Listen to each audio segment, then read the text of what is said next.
இந்த இறைச்சி உண்ணும் மிருகம் முற்றிலும் பயங்கரமாக தோன்றியது. அதை இன்னும் பயமுறுத்தியது அதன் தாடையில் இருந்து வெளியே வந்த 2 நீளமான வாள் போன்ற பற்கள். ஒப்பிடும்போது ஒரு சாதாரண மனித விரல் சுமார் 3 முதல் 4 அங்குல நீளம் இருக்கும். ஆனால் ஸ்மைலோடானின் பற்கள் அவை 7 அங்குலம் வரை வளரக்கூடும். டைனோசர்களை அழித்த பிறகு ஸ்மைலோடான் அதன் காலத்தின் சிறந்த வேட்டையாளர்களில் ஒருவனானது.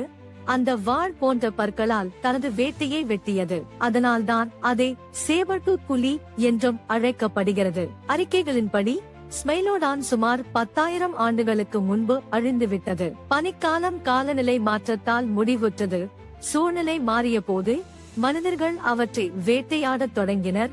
இறுதியில் இந்த வலிமையான விலங்கு பூமியிலிருந்து மறைந்து விட்டது. சிலர் சொல்கிறார்கள் அது இன்றைய சிங்கங்களுடன் நேருக்கு நேர் மோதினால் ஸ்மைலோடான் வெற்றி பெறலாம். ஸ்மைலோடானை சந்திக்கவும் நீங்கள் திரைப்படங்களில் அல்லது பண்டைய விலங்கு நிகழ்ச்சிகளில் பார்த்திருக்கும் ஒரு மிருகம்.